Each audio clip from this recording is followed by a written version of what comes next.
AP deputy CM Pawan Kalyan పర్యటనలో drone camera కలకలం రేపింది. తోగూరుపేట పులపత్తూరుకు మధ్యలో డ్రోన్ కెమెరా చక్కర్లు కొట్టింది. చెయ్యారు నుంచి పవన్ కళ్యాణ్ పాల్గొనే సభ వద్ద కూడా డ్రోన్ కెమెరా చక్కర్లు కొట్టడంతో అధికారులంతా అప్రమత్తమయ్యారు. డ్రోన్ను ఎవరు ఎగరవేశారు అనే కోణంలో అధికారులు దృష్టి సారించారు.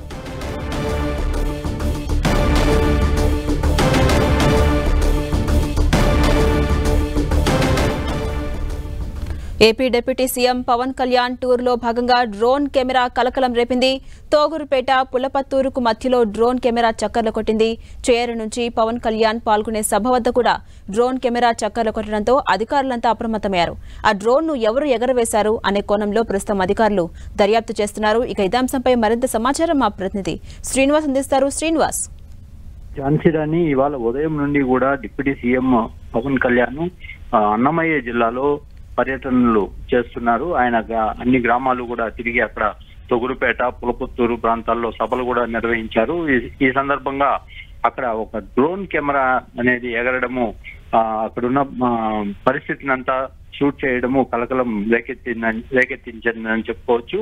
అసలు ఈ డ్రోన్ కెమెరా ఎవరు ఎగరేశారన్న సమాచారం కూడా లేదు. అదేవిధంగా చెయ్యేరు నుంచి పవన్ కళ్యాణ్ పాల్గొనే సభ వద్ద కూడా ఈ డ్రోన్ కెమెరా చక్కర్లు కొట్టింది. దీంతో ఇటు జనసేన వర్గాల్లోనూ డిప్యూటీ సీఎం కూడా కాస్త అనుమానాలు వ్యక్తం చేసిన పరిస్థితి. అసలు ఈ డ్రోన్ కెమెరాను ఎవరు పంపారు, ఎక్కడి నుంచి వచ్చింది అన్నది కూడా పోలీసులు కనుక్కోవాలని కూడా ఆదేశాలు జారీ చేయడం జరిగింది. ఝాన్సీగా, అంటే శ్రీనివాస్, మొత్తం ఎంత సమయం పాటు అక్కడ డ్రోన్ కెమెరా చక్కర్లు కొట్టింది? ప్రస్తుతం అధికారులకు ఏమైనా అనుమానాలు ఉన్నాయా? ఏ కోణంలో విచారణ చేస్తున్నారు?